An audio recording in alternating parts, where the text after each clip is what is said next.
और इसी बीच आपको सीधा लखनऊ लिए चलते हैं, सीएम योगी संबोधित कर रहे हैं। मैं सबसे पहले India Boolean and jewellers association को इस कॉन्क्लेव के लिए उत्तर प्रदेश की राजधानी लखनऊ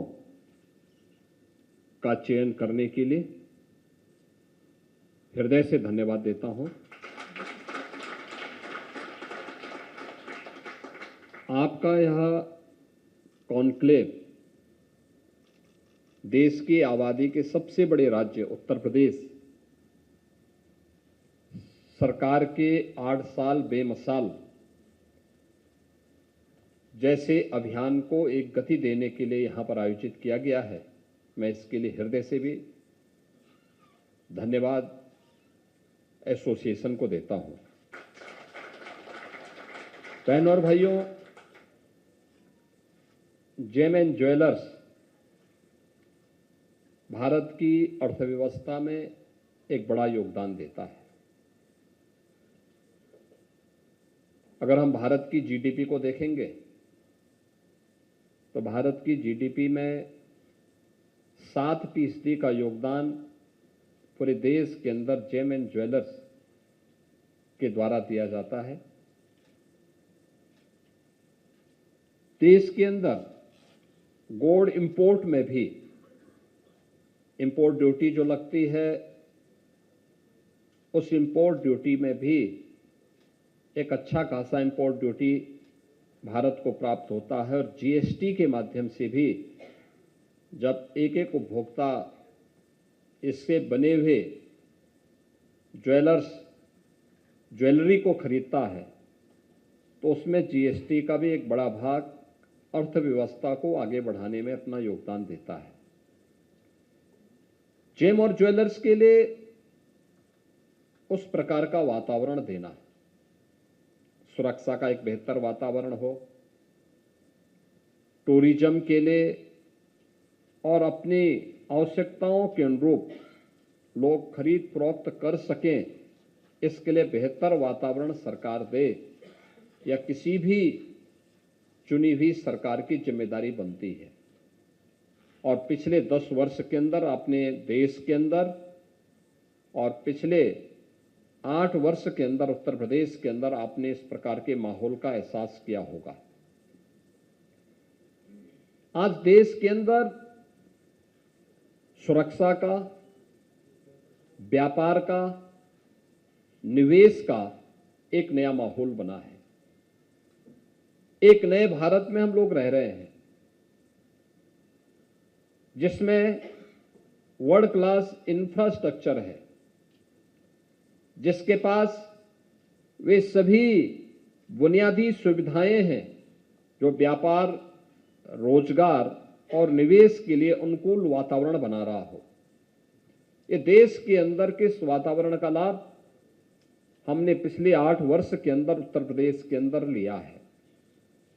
और उत्तर प्रदेश के अंदर जो आज से 8 वर्ष पहले देश के अंदर कानून व्यवस्था की दृष्टि से जो सबसे खराब स्थिति जिस राज्य की थी उनमें से उत्तर प्रदेश था। न सुरक्षा का वातावरण था, न प्रदेश के अंदर कोई पर्व और त्योहार सुरक्षित माहौल में ही मनाया जा सकता था। दंगे होते थे। आप याद करिए, जब महीनों महीनों तक कर्फ्यू लगेगा तो कौन सा व्यापार वहां पे, कौन व्यक्ति व्यापार कर पाएगा। न बेटी सुरक्षित थी, न व्यापारी सुरक्षित था। प्रदेश के अंदर एक अराजकता का सा माहौल था। और उन स्थितियों में डबल इंजन की भारतीय जनता पार्टी की सरकार को आज से 8 वर्ष पहले उत्तर प्रदेश के अंदर कार्य करने का एक अवसर प्राप्त हुआ था। प्रधानमंत्री मोदी जी पर विश्वास करते हुए उत्तर प्रदेश की जनता ने भारतीय जनता पार्टी के पक्ष में जनादेश दिया था। और पिछले 8 वर्ष के अंदर आपने देखा होगा, आज उत्तर प्रदेश न केवल दंगा मुक्त हुआ है बल्कि माफिया मुक्त भी हुआ है। आज उत्तर प्रदेश पर्व और त्योहार किसी भी जाति, मत, मजहब और संप्रदाय के हों, सभी पर्व और त्योहार शांतिपूर्ण तरीके से मनाए जाते हैं। कहीं भी किसी प्रकार की कोई बाधा नहीं। एक सौहार्दपूर्ण वातावरण है, सुरक्षा का एक बेहतरीन वातावरण है और सुरक्षा और सौहार्द के इस बेहतरीन वातावरण में व्यापार की भी अनंत संभावनाएं आगे बढ़ी है। जो डाटा मैंने यहां पे रखे हैं कि जेमएन ज्वेलर्स की जो भूमिका है इकोनॉमी की दृष्टि से, वो अत्यंत महत्वपूर्ण है। यह पक्ष सरकार का था, सरकार ने वातावरण दिया, आपने अपने व्यवसाय को आगे बढ़ाने में योगदान दिया। लेकिन हमें याद करना होगा, जेमएन ज्वेलर्स का क्षेत्र एक ऐसा क्षेत्र है जिसमें हमें समाज की डिमांड के अनुरूप उस प्रकार के प्रोडक्ट के लिए तैयार होना होगा। उसके लिए उस प्रकार की डिजाइन देना, उस प्रकार की तकनीक को अपनाना, उसकी पैकेजिंग को उस रूप में बेहतरीन पैकेजिंग के साथ उसे मार्केट में उपलब्ध करवाना और उसकी उपलब्धता भी हो, यह अत्यंत आवश्यक है। और उस दिशा में हम थोड़ा भी प्रयास करेंगे तो उत्तर प्रदेश तो अपने आप में 25 करोड़ की आबादी का एक बड़ा राज्य है और जो केवल अपने लिए ही नहीं, आसपास के राज्य भी जिसपे अपने व्यापार के लिए, रोजगार के लिए, शिक्षा के लिए, स्वास्थ्य के लिए जिस राज्य पे निर्भर करते हैं वो उत्तर प्रदेश है। यानी मान के चलिए कि 30 करोड़ की आबादी की व्यापार और रोजगार की आवश्यकताओं की पूर्ति, उनके स्वास्थ्य और शिक्षा की आवश्यकता की पूर्ति अकेले उत्तर प्रदेश करता है।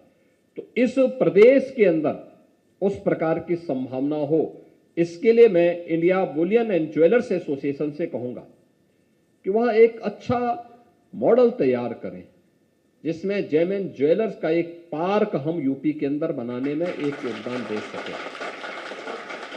ये संभावनाएं, इसकी प्रोसेसिंग हो, इसमें नई डिजाइन के साथ उस प्रकार के ज्वेलरी को, उस प्रकार के जेम्स को हम आगे बढ़ाने में आपके साथ मिलकर के तकनीक का योगदान दे सकें, फिर यहां से मार्केट के लिए सप्लाई चेन बना सकें और फिर उसके एक्सपोर्ट की भी व्यवस्था की जा सके। इस दिशा में क्या प्रयास हो सकते हैं, आपके सुझाव, और इस सभी मिलकर के कार्य करेंगे तो आपका व्यापार भी आगे बढ़ेगा।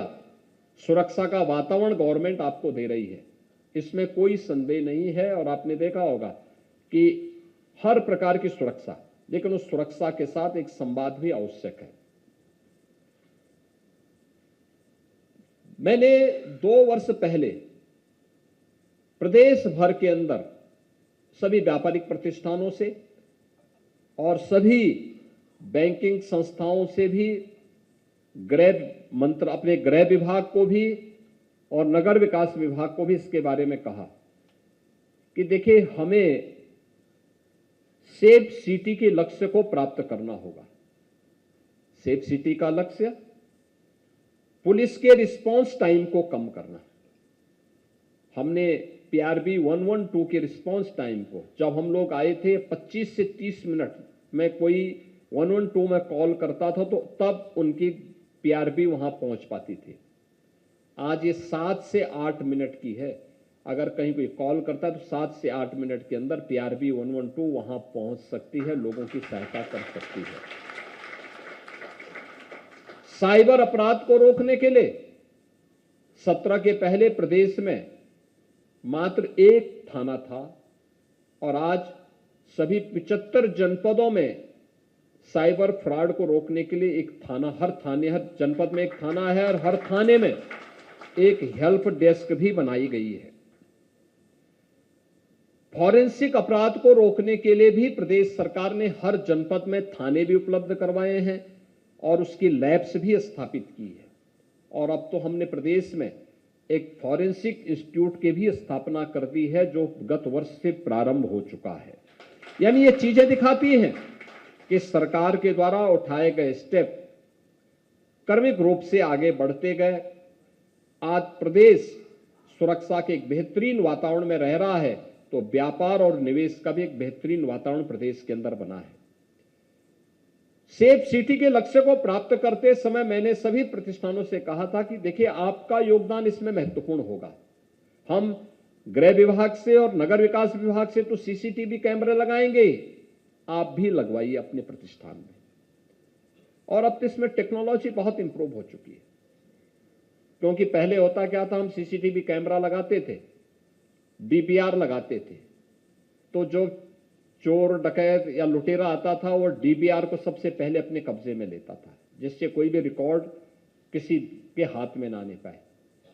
और अब तो बिना डीपीआर के ही हम लोग ऐसे कैमरे लगा सकते हैं कि जो रिकॉर्डिंग सुरक्षित रख सकता है और किसी भी ऐसी घटना को जो कहीं घटित हुई हो उसका अनावरण करने में वो योगदान दे सकता है। चाहे वह सुल्तानपुर की घटना रही हो, चाहे वह आगरा की घटना रही हो, या प्रदेश के अंदर कहीं भी कोई इस प्रकार की घटना घटित होती है, अनावरण होने में अब कोई समय नहीं लग सकता है, क्योंकि यह तय है कि जिसने भी दुस्साहस किया उसके दुस्साहस को उत्तर प्रदेश पुलिस चकनाचूर कर सकती है कुछ ही मिनटों के अंदर। और उस दिशा में आपका योगदान अत्यंत महत्वपूर्ण होगा कि सीसीटीवी कैमरे की उस नई तकनीक का उपयोग हमें करने के लिए अपने आप को तैयार करना होगा। एक